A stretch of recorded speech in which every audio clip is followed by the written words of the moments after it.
Welcome to my YouTube channel, Tony Su Vega, your feng shui guru and paranormal expert. Karanasan bilang 26,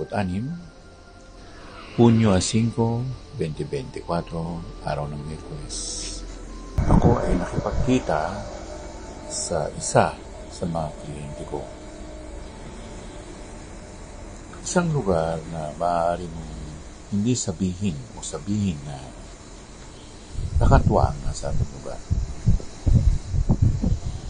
Dahil punong-puno ng mga engkantadong nakatira sa lugar, tahimik, at napakaraming puno, napakaraming halaman. Ang subdivision ay exclusive. So, ibig sabihin hindi siya open for public. Sisitahin ka ng gwardiya doon pa lamang sa bukana. Hindi pa kami nakakarating sa lugar na yun ay bigla na lang bumuhos ang ulan. At matatapang ang kidlat. Bababa ang mga kidlat.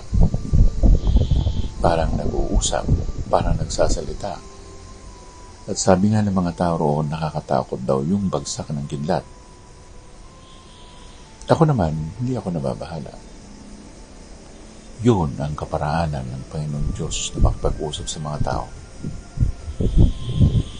At habang pinapakinggan ko ang tunog at ang pagbaba ng kidlat, ang iba ay naiintindihan ko na ibig bagang sabihin ay binabasbasan ng mga kidlat at ng kulog ang mga nasa kapaligiran ng ibabaw ng mundo, lalo na sa lugar na iyon ng Mandaluyong o San Juan.